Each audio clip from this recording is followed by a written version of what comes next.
श्री जगन्नाथ महाप्रभु के भक्त श्री सदन कसाई। सदन कसाई जो थे वो मांस बेचते थे, यही उनका काम था। एक बार ऐसे तराजू में तोलते थे मांस को, तो भार की जगह शालिग्राम जी को रखते थे, लेकिन कीर्तन उनको बड़ा प्रिय था। कीर्तन करते हुए मांस बेचते थे, बताओ, ऐसा उनका स्वरूप। एक बार एक महात्मा वहां से निकल रहे थे, तो महात्मा ने जैसे ही देखा, वो तो देखते ही पहचान गए, मुंह पे कपड़ा रख करके जा रहे थे, तो देखा कि ये तो शालिग्राम जी हैं। तुरंत, अरे तुम क्या कर रहे हो, बहुत बड़ा पाप है, ये तो साक्षात शालिग्राम जी हैं। उसने कहा, महाराज मुझसे गलती होगी, मुझे तो पहचान है नहीं। बोले, लाओ इनको मुझको दो। शालिग्राम जी ले लिए महाराज, जाकर के शुद्ध नदियों के जल से स्नान कराया, पंचामृत स्नान कराया, इत्र लगाया, चंदन लगा करके चांदी के सिंहासन पर बैठा के माला पधरा दी, ठाकुर जी का कीर्तन, बढ़िया खीर बना के भोग लगाई, और खूब रोए महात्मा। बोले कि नाथ, आप भी कहाँ के कसाई के यहाँ बैठे थे, अब आप विराजो, प्रेम से रतन सिंहासन पर विराजो। ठाकुर जी विराज गए। रात्रि को महात्मा के स्वप्न में आए, और स्वप्न में आकर के बोले सुनो, सुबह होते ही हमको ले जाओ और हमको वो सदन कसाई के पास छोड़ के आओ। महात्मा बोले, वहां प्रभु मांस बेचता है, वो आपको तोलता है, तोलने के लिए भार बना करके रखता है, आप उसके यहाँ क्या करेंगे? ठाकुर जी कह रहे हैं, हम जितना कह रहे हैं उतना करो बस। बोले, नाथ ये तो वेद विरुद्ध हो जाएगा, ये तो शास्त्र विरुद्ध हो जाएगा, मैं आपको कैसे वहां छोड़ के आ सकता हूं? आपको वहां क्या सुख मिल रहा है? वो शुद्ध नहीं, पवित्र नहीं, उसका स्थान अच्छा नहीं, मांस विक्रय करने वाला व्यक्ति, महापापी व्यक्ति, वहां क्यों जाना है आपको? ठाकुर जी बोले, कहीं पर हमको स्नान करने में सुख मिलता है, कहीं हमको सिंहासन पर बैठने में सुख मिलता है, कहीं भोजन करने में सुख मिलता है, कहीं माला पहनने में सुख मिलता है, सदन कसाई के हमको लुढ़कने में सुख मिलता है। उसके तराजू में जब वो तराजू से तोलता है तो हम इधर उधर लोटपोट होते हैं, हमको उसमें बहुत आनंद आता है, हमको छोड़ के आओ उसके पास ही। और मांस विक्रय करता है, चलो जो भी है, लेकिन जब उसके यहाँ तोला जाता है और वो तोलते समय हम लुढ़कते हैं तो वो कीर्तन गाता है, वो मुझे बहुत अच्छा लगता है, मुझे उसके पास छोड़ के आओ। सदन कसाई के पास महात्मा वापस आ गए और आकर के शालिग्राम जी देने। सदन कसाई बोलो, नाथ यहाँ क्यों ले आए इनको दोबारा, यहाँ तो मांस बिकता हूं मैं, बहुत गंदा स्थान है ये। बोले, धरो इनको अपने पास ही। ठाकुर जी रात में स्वप्न में आकर के कह के गए कि उनको तुम्हारे संग ही रहना है। हाथ पांव कांपने लगे, नेत्रों से अश्रुधार गिरने लगे सदन कसाई के। मन में विचार करते हुए कहता है कि मैं इतना पापी, इतना गंदा इंसान, और ये ठाकुर जी मुझसे मिलने के लिए मेरे पास चले आए। मैं इनके लिए इतना भी नहीं कर सकता कि ये दूषित काम ना करूं। ज्यादा से ज्यादा क्या होगा, भोजन ही तो नहीं मिलेगा मुझे, धन ही तो नहीं कमाऊंगा, लेकिन इससे बड़ा और धन क्या चाहिए कि ठाकुर जी मेरे से मिलने के लिए व्याकुल हो रहे हैं। उसी समय सदन कसाई ने अपनी दुकान बेच दी, सब काम बंद कर दिए, और बस अपने ठाकुर जी के लिए जीवन जीने लगा। आप मुझसे मिलने के लिए तड़प रहे थे नाथ, अब मैं तड़पूंगा आपसे मिलने के लिए, मैं आऊंगा आपसे मिलने। और निकल पड़े सदन कसाई जगन्नाथपुरी की ओर। पूछा लोगों से, कहाँ है पुरी? लोगों ने दिशा बता दी। बोले, वहीं विराज रहे हैं जगत के नाथ, वहीं विराज रहे हैं साक्षात नंदन नंदन। एक सदन कसाई निकल पड़ा जगन्नाथपुरी की यात्रा पर। बस बार बार उसके मन में एक ही भावना आती है, आप मेरे से मिलने के लिए तड़पे थे, आप मेरे पास रहने के लिए तड़पे थे, मैं आऊंगा आपसे मिलने के लिए। और निकल पड़ा। कीर्तन की टोलियां जा रही हैं, वैष्णव जन नाचते गाते हुए जा रहे हैं। जैसे जैसे वैष्णवों की टोलियां और कीर्तन की टोलियां निकलती हुई देखे सदन कसाई, उसका मन हो कि मैं भी चला जाऊं। तो जो लोग पहचानते थे वो लोग कह देते थे, अरे कसाई है ये। तो सब लोग उसको कहते, भाई तुम हमसे दूर चलो, हमारी टोली में चलोगे, हमारे संग बैठ के खाओगे पियोगे, हम सब अपवित्र हो जाएंगे। जिस मार्ग पर सब लोग चल रहे हैं, सदन कसाई उस मार्ग से उतर करके चल रहे हैं। कहीं मैं इस मार्ग पर चलूंगा, मेरे चलने से मार्ग अपवित्र हो जाएगा। और स्मरण कर रहे हैं महाप्रभु श्री जगन्नाथ जी का। सदन कसाई चलते जा रहे हैं, एक मार्ग से उतर करके चल रहे हैं, निष्ठुर मार्ग पर चल रहे हैं। चलते चलते चलते एक नगर में पहुंचे। रात्रि का समय हो गया, शाम का समय हो गया। तो एक भवन बना था, घर बना था, उसी के बाहर ही सदन कसाई बैठ गए। सदन कसाई का रूप बहुत सुंदर था, नेत्र, उनके केश, उनके मुख की आकृति, उनकी भुजाएं बहुत सुंदर थे, भले ही कसाई थे पर सुंदर थे। तो जिस भवन के बाहर बैठे वहां भवन की अंदर एक गृहिणी वो निकल करके बाहर आई और उसने जैसे ही सदन कसाई को देखा उसका मन आ गया उन्हीं के ऊपर। शाम का समय सदन कसाई को लोभ देने लगी और उसने इशारा करके कहा कि भीतर आ जाओ। तो सदन कसाई ने उसकी ओर देखा और उनके मन में तो बस जगन्नाथ जी बैठे हैं, कोई ऐसा भाव तो दूषित था नहीं। उन्होंने इशारा कर दिया, कुछ इशारा किया और उस इशारे को उस कन्या ने, उस महिला ने ऐसा समझा कि मानो ये कहना चाह रहे हैं कि तुम भीतर जाके पहले अपने पति का वध करो, तब मैं रहूंगा तुम्हारे साथ। विषय हावी हो गया उस माता के, भीतर जाके उसने अपने पति का वध कर दिया, मार दिया। और बाहर आकर के सदन कसाई से कहा, अब तो चलो, मैंने अपने पति को मार दिया, चलो मैं और तुम ब्याह कर लेते हैं। सदन कसाई बोला, देवी ये तेने क्या किया? मैंने तो नहीं कहा था कि तुम मारो। बोले, हो तुम झूठ बोलते हो, तुमने ही तो कहा था कि उसका वध कर दो तब रहूंगा।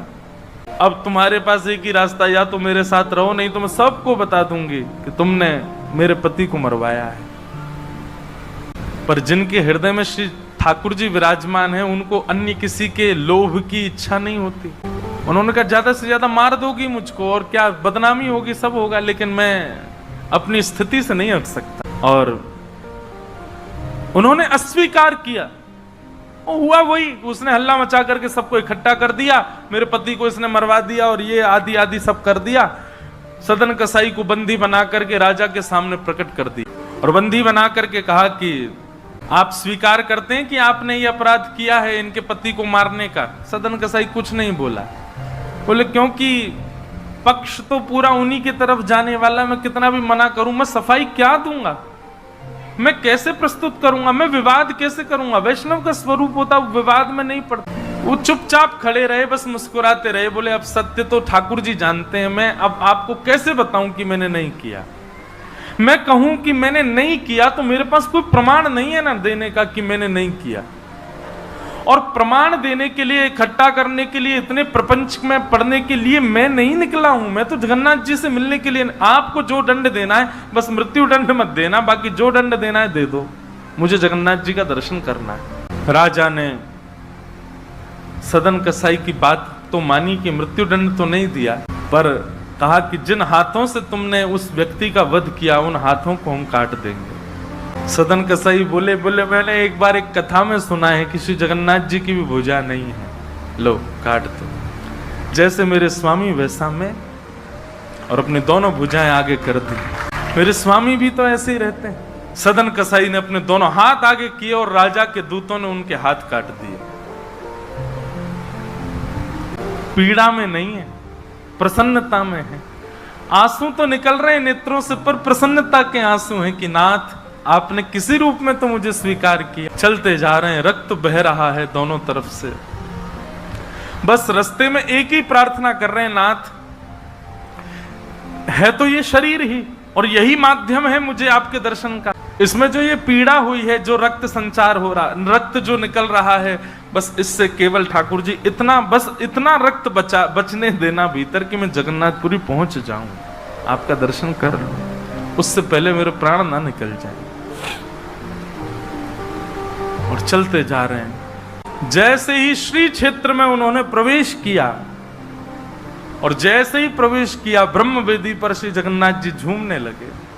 पुजारियों ने जाकर के कहा, महाप्रभु जी आज्ञा करें, आप इतने प्रसन्न क्यों हैं? बोले, मेरा एक भक्त आया है, वो बेचारा बहुत कष्ट में है, आप लोग तुरंत पालकी लेकर के जाइए और उसको लेकर के आइए यहां पर।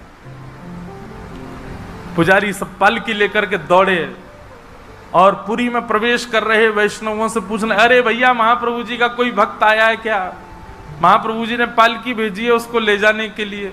महाप्रभु जी आज बड़े प्रसन्न हैं, उनका कोई परम वैष्णव भक्त आया है। तो सदन कसाई ने जैसे ये बात सुनी कि पुजारी हल्ला कर रहे हैं, कोई बहुत बड़ा भक्त आया है, महाप्रभु जी ने उसके लिए पालकी भेजी, तो सदन कसाई इतने खुश हो गए।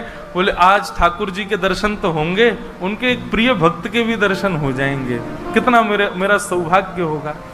और रही बात, मैं तो बहुत बड़ा पापी हूं, मैं तो रास्ता भर यही सोचता आ रहा था कि मैंने इतना पाप किया, इतना मांस बेचा है जानवरों का, महाप्रभु जी पता नहीं मुझसे नाराज होंगे, पर आज लगता है कोई परम वैष्णव भक्त आया तो महाप्रभु जी का मूड बढ़िया होगा, आज प्रसन्न होंगे।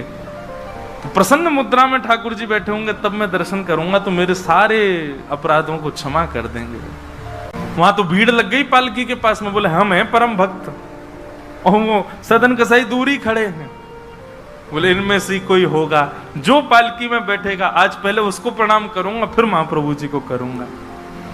वहां तो इतनी भीड़ लग गई कि पंडा पुजारी पालकी लेके जान बचा के भागे वहां से, क्योंकि सबको लगता है कि हमसे बड़ा भक्त तो कोई है ही नहीं। पालकी खाली लौट करके आ गई। महाप्रभु जगन्नाथ जी बोले तुम खाली आ गए, लेके नहीं आए उनको?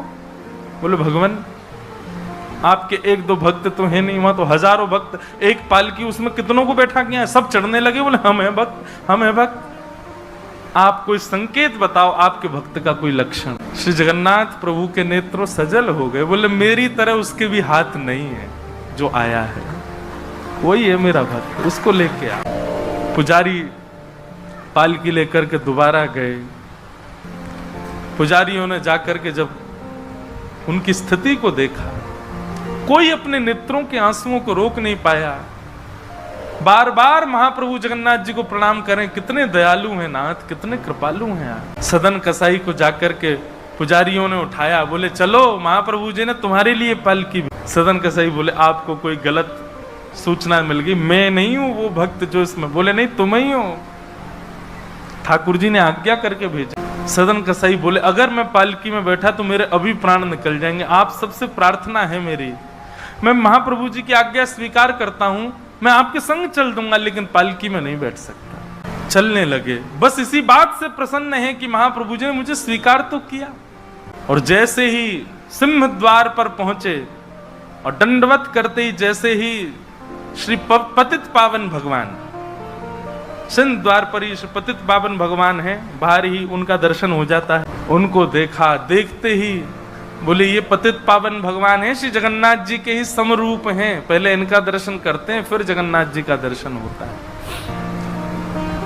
जैसे ही दंडवत किया, अभी तक तो उनको ग्लानि नहीं थी कि मेरे हाथ नहीं है, पर अब दंडवत करते समय उनको तनिक एक ग्लानि सी हुई, काश मेरे हाथ होते तो मैं भी ऐसे दंडवत करता, दोनों भुजाएं आगे कर लेता। और इस भाव से जैसे जो शेष भुजा थे थोड़े से, उनको आगे करके रुदन करने लगे सदन कसाई। इतने में ही उनके भुजा निकल करके आ गई और ठाकुर जी ने भुजा प्रदान करके उनके दंडवत को स्वीकार किया। श्री जगन्नाथ महाप्रभु की। ऐसे महाबाहो, ऐसे हम